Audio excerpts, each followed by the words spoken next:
This is it, the corner clinic. My old friend runs this establishment. We're running forensics at a clinic.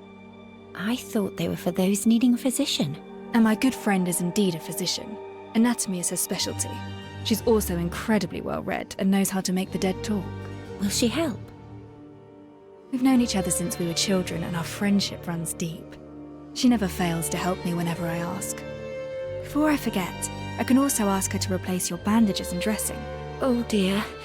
That's very kind of you, Master Detective, but I can take care of this minor inconvenience on my own.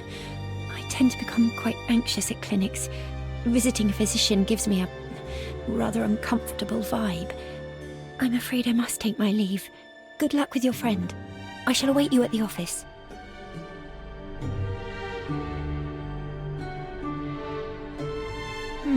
She doesn't like visiting doctors.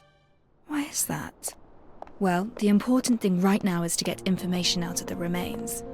Time to enter the clinic. The place seems well cleaned and smells of disinfectants. An old friend runs the clinic. I'll get thrown out if I show up empty-handed. Don't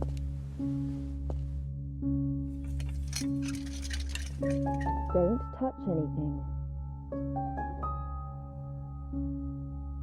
You better find yourself a seat. Sorry, I can't hear you clearly. Sit. Ship? I said don't touch my things and find yourself a seat. 3 long years. You finally found your way back. I'm working on a case and I know you're good at dissecting corpses for forensics.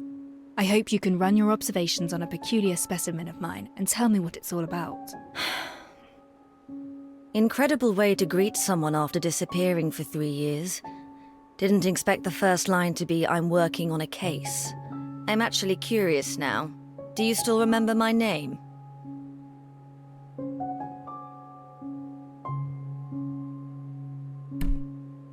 Sweet Doc Firtho, please help investigate these remains for me. Playing coy won't work with me. Your first line should be, it's been quite a while, Firtho. This case is important. I need your help to examine these remains. Not a chance. Who do you think I am? You ghost me for 3 years, then you turn up with a corpse and ask me to run forensics. You didn't even bother with a proper greeting. Oh. Well, how are you faring these days? Someone stole my cargo. Yes? A mob of gangsters stole my cargo. Retrieved the goods, and I might consider working on the body you brought in. What sort of cargo is it? You owe me an answer, yes or no. Certainly. I'll go look for it. The gangsters usually loiter around the Day Fairway intersection. Look around the place for clues of their activities. Intersection. Got it. City gangs grew in size these past years. Be careful. Don't let them bring you to my place in a body bag. Don't worry. I can still handle a few hooligans. According to Firtho, traces of gang activities can be found at the intersection.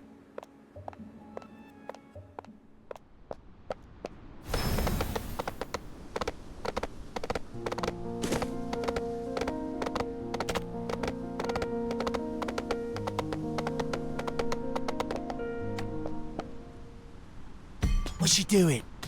Someone jacked the cargo from the doctor of the corner clinic. You seen any signs of it? The corner clinic?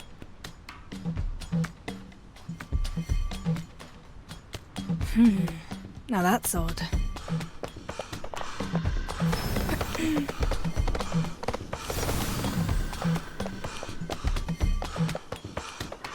What's your business? Dr. Firtho misses her cargo. Heard anything about that? Firtho? No, please, don't take me in. Their reactions are rather unexpected. There's another gangster over there.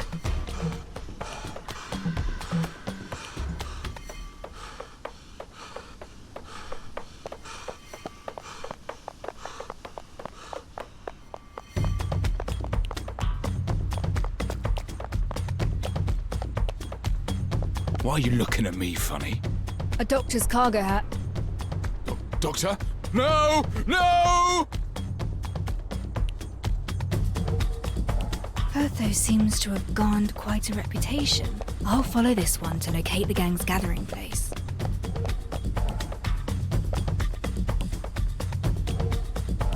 What the hell do you want? Cargo from the corner clinic. Did your boys take it? Wait, that bird-beak coroner hired you? Maybe. And so what? Keep steady, lads. We have the numbers. Pile on this lousy lout.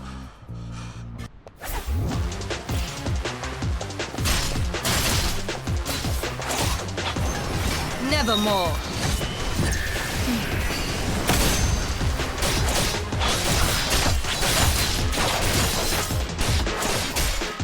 Stop! You'll never learn! Rat!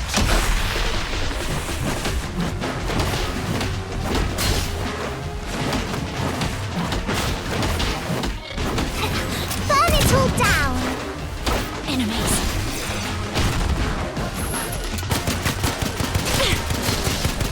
Give up already! Timing is everything.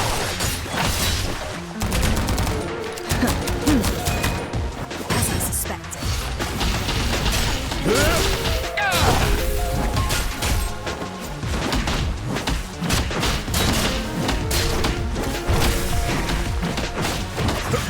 Watch and learn! Here comes a fire! Super cleanup! Out of my way! Fools belong in hell!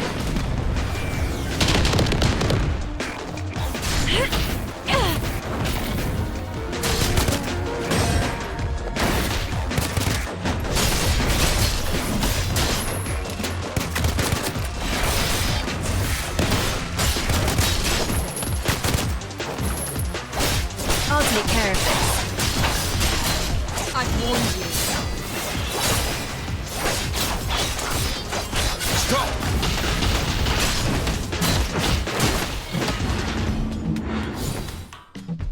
We surrender. The cargo's yours. Just take it and leave us. Got a question for you. You stole Firtho's cargo, yet you're so afraid of her. Furfo the coroner. She visits this place every night and nabs one of us for a... Everyone who came back was a screaming wreck. I run a respectful organisation and serve as a proud representative of these parts. So now we know we stepped on the wrong toes. We'll never touch her property again. Human experiments. Regardless, I have the cargo. Time to ask Firtho to help me examine the remains.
Back so soon. Now that's efficient.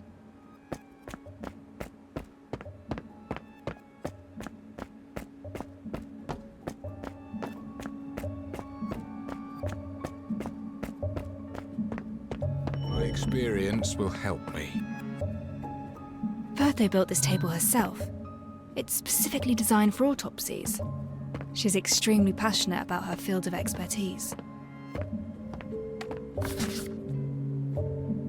I have the things you want. Excellent. Haven't lost your touch, it seems. So, can we start examining the remains? All right, Let me start over. First though, for the sake of our friendship, do me a favour and examine the remains for me. Of course, now you're finally learning how to behave. Come, I've already performed the forensics on the remains. Already? I knew you'd help. The conditions of this corpse you brought in are simply terrible. It's not even intact. First things first, the remains are severely carbonized, with some bones showing signs of calcination. It's almost impossible to identify the victim.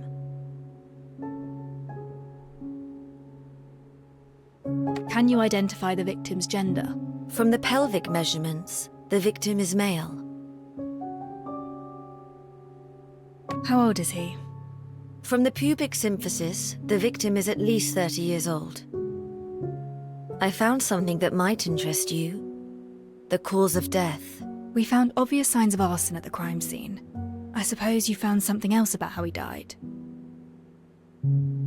From the remains, it's difficult to determine the exact cause of death. However, no carbon particles have been found in the victim's respiratory tract. There are also no signs of contortion of the limbs. This means that the deceased had no signs of life when the fire started. You're telling me that he was already a corpse before he was burned? Correct.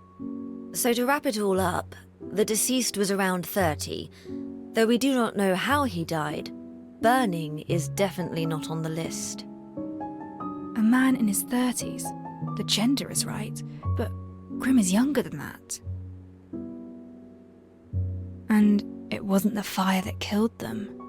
Don't worry, my conclusions should be watertight, unless the Royal Academy and the centuries of knowledge it accrued have all been mistaken. I have faith in your judgment. The rest is detective work. By the way, I found a strange gooey substance on the remains. It contains no human tissue, so I know it's not human in origin. A gooey substance with no human tissue? I found something similar at the crime scene. Can we figure out its purpose or use? It needs to be identified with a professional laboratory bench. Unfortunately, this humble clinic of mine is not furnished for this task. I remember Alf cleaning out the lab bench in the detective's office.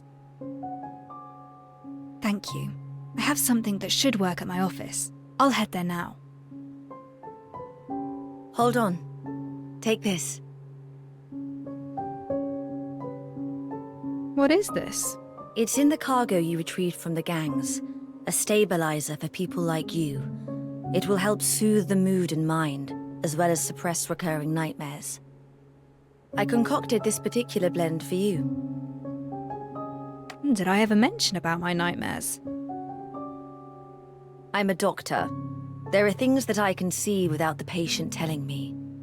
The pallor of your face is obvious enough. Much appreciated, then. By the way, the gangsters told me that you were experimenting on them. What exactly is going on? Human experiments? I don't have time for running those. Many of them were ridden with skin rashes, infected by a highly contagious strain of varicella. And I happen to be working on a new form of medicinal treatment with the Academy. A preparation of an attenuated form of the source pathogen. It will help the user avoid further infections. Unfortunately, the only route of administration is via subcutaneous injection. Hence, I had to get hold of a few, restrain them to the bed, and inject them. The good news is that the recent batch proved its worth with an 80% success rate. The spread of the disease has been contained. Is that so? They do not understand the treatment methods you employ. In fact, they fear it. Fear? What's there to be scared about? I'm the one stopping the infectious rash. But you just reminded me how convenient it was to find them. I have some new medicines, and I do intend to invite them over to run a few human subject clinical trials. And they happen to be a most agreeable lot. You will succeed. Now, if I may, I'm taking my leave for my office. The results of the forensics contradict the witness testimonies. If the witness did not lie, then there is only one possibility. Medicine that should be kept away from the patients. This would be Furtho's secret stash.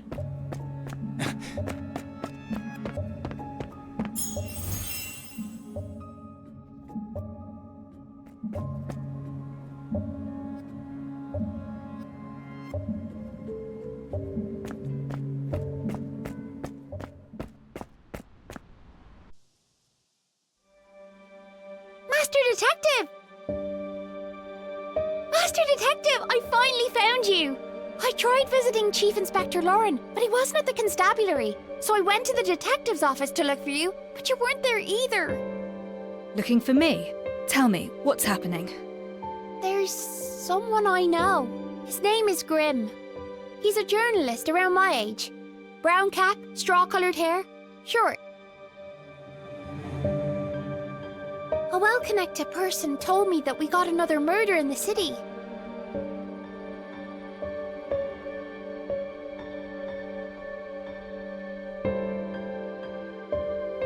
Well...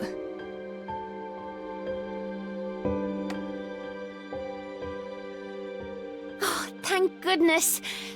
I knew that cunning dodger wouldn't die so easily. He still owes me plenty of tips. But there's one thing I really care about. Just yesterday, Grimm secretly told me that he was investigating a super important case on his own. He even found the key evidence. Key evidence? He didn't tell me what it was, but just yesterday, he told me that he hid it in the safest and most unthinkable places. Master Detective, this is all I know.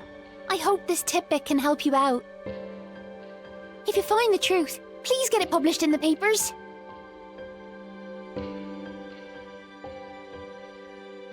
Grimm's on a criminal case. Now that's an unexpected finding. But this also proves my approach to be correct. I just need one more piece of the puzzle.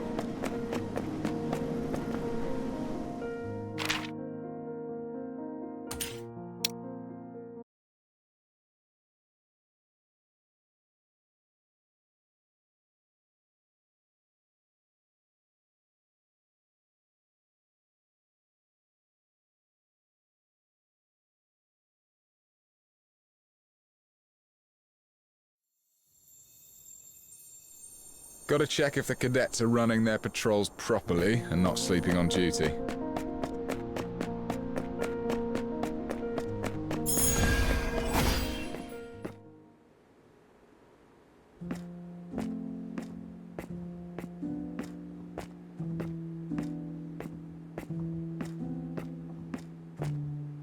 I didn't expect him to launch a sudden brutish strike from the left. Whoa! But the detective predicted that and parried it. That's awesome! All it took was a simple slash from the detective to throw Rex off his balance. The detective then followed with a flurry of rapid attacks. Chief Inspector, sounds as though you just watched from the sides. It feels quite unfair, don't you think? Really? Well, I think I was helping plenty by not getting in the way.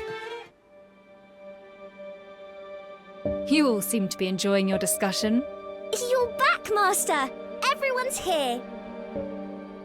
Our superintendent has his hands full looking for the werewolves, so I came here to get myself updated about your investigation. And I must add, nice fight. Master Detective, did you get any key information from the body? Hold on, there's one more step. Time to use the newly cleaned lab bench.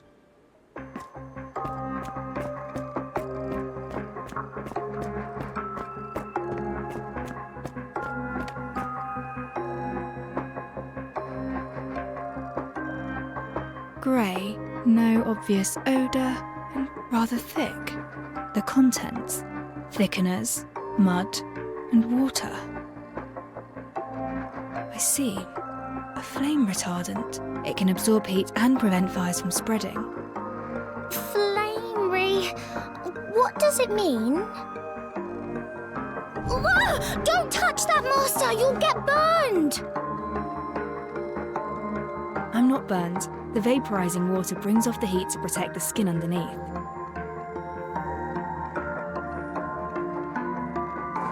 The truth behind the incident is slowly revealing itself.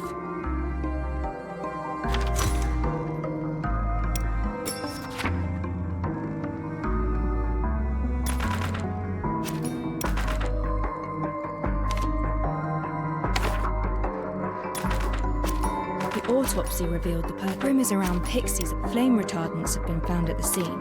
The two of them must have used it to prevent Grim from actually burning to death.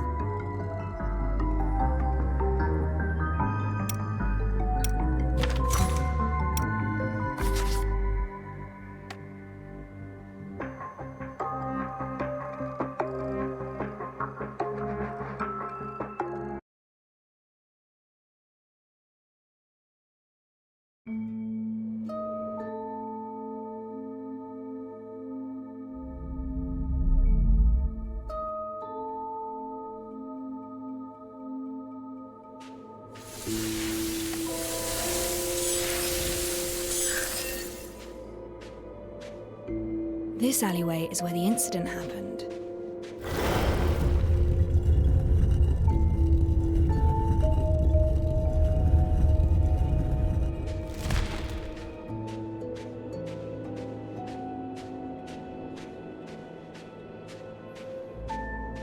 Late afternoon, Ross, Grim and a lady arrived here at an appointed time. The two concocted a plan to fake someone's death. A fake death? Are you saying that Grim didn't die? But we have a witness who saw it happen. Exactly. How could the death be faked? The flame retardant can insulate the user against heat. Rubbing it on the body protects it from burns. Alcohol is the most easily acquired flammable material. Using a flame-type reactor will leave some silverium residue.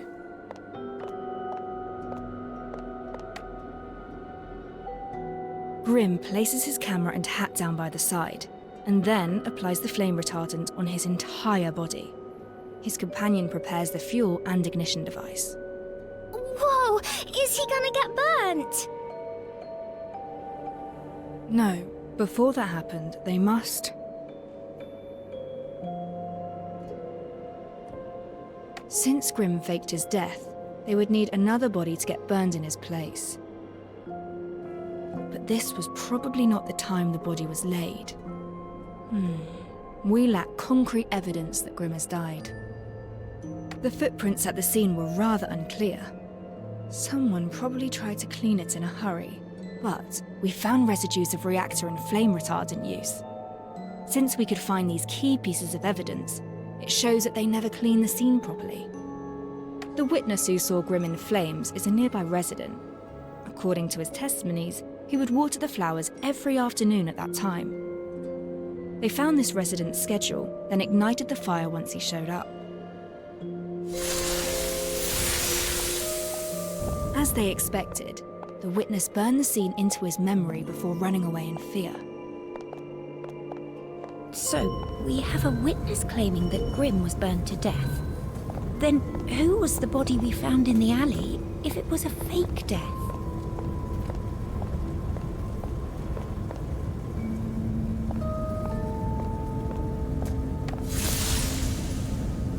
We found an extremely carbonized body at the scene.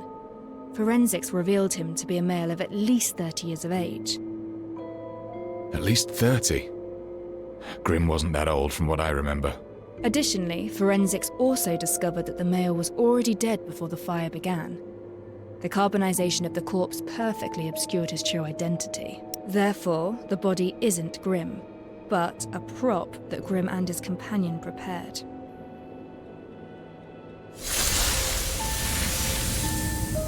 That means if we fail to examine the corpse thoroughly, we'll never find them. No. This was the time when an accident happened. Though people barely enter the alleyways of the high piers, the behaviour of street punks is hard to predict.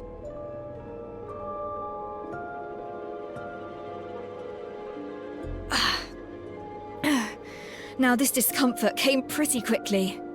Thankfully, I have Firthos stabilizers.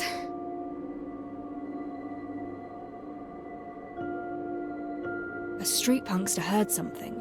He entered the alleyway to see what happened. And anyone walking in would definitely see something rather interesting. That's correct. They had already set up a perfect witness to see Grim covered in flames. If this unwanted witness saw Grim moving around after his supposed death, everything they did would be a waste of time. To protect Grim from being discovered, his companion immediately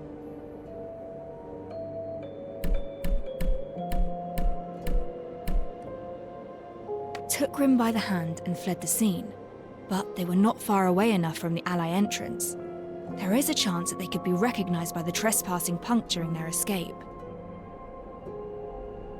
She hid Grim in a nearby dustbin or crate. But it would take time for Grim to hide, and there is still a risk of being recognised.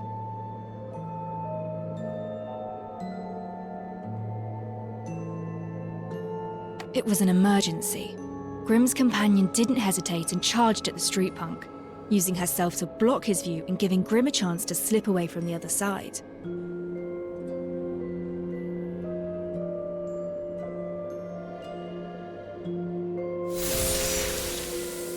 The punkster did not expect a lady to act in such a manner. He was completely occupied by the lady and began to fight. That makes total sense. No one saw Grim again after this incident, and that's how Grim died. Nobody found out about the fake death, but the companion paid the price. During the scuffle, she lost a shoe.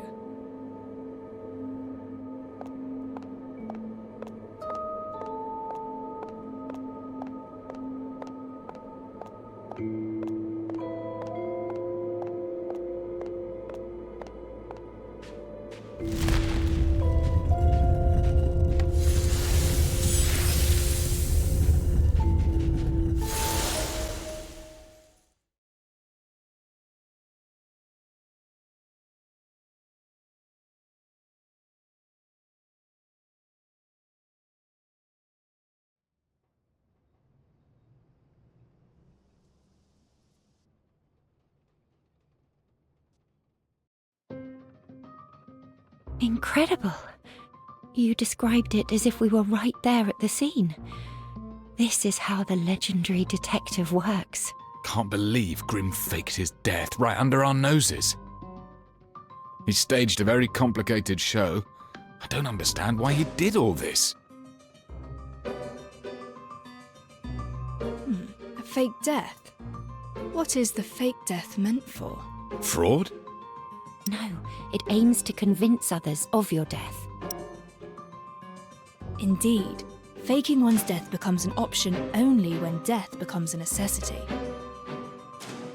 During that noonday, Grim mentioned he was investigating a big story. Pixie also mentioned something similar afterwards. Maybe he crossed a powerful force that proved too big for him to handle. Otherwise, he wouldn't need to go through all this trouble and fake his own death.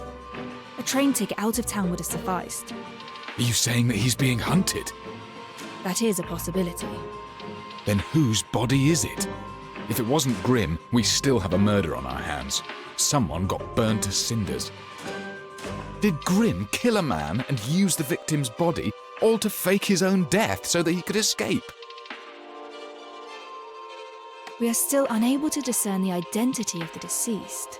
Then what about the rich lady? If she's an accomplice to Grim's fake death, she definitely knows something. Unfortunately, we know very little about this lady as well. The only thing we can discern is her height, based on the size of her shoe. A person's height is about 7 times the length of their feet. Based on the size, she is slightly shorter than 5'3". Plenty of people share the same height. Our investigation has once again run into the fog of the unknown. Not yet. We have one more clue.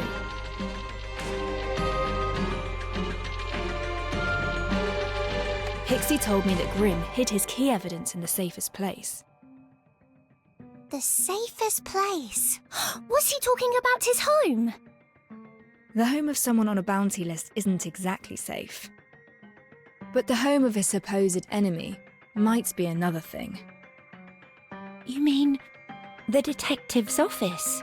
If memory serves, Grimm visited here yesterday. Alf was the one who chased him out.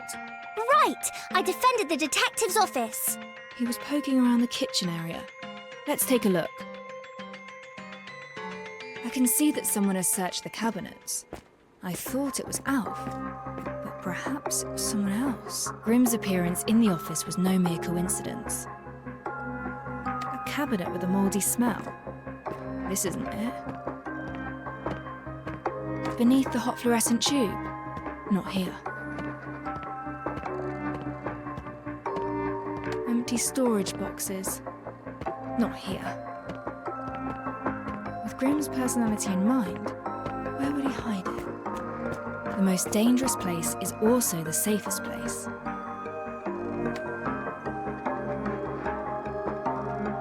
Found it! Grimm's notebook.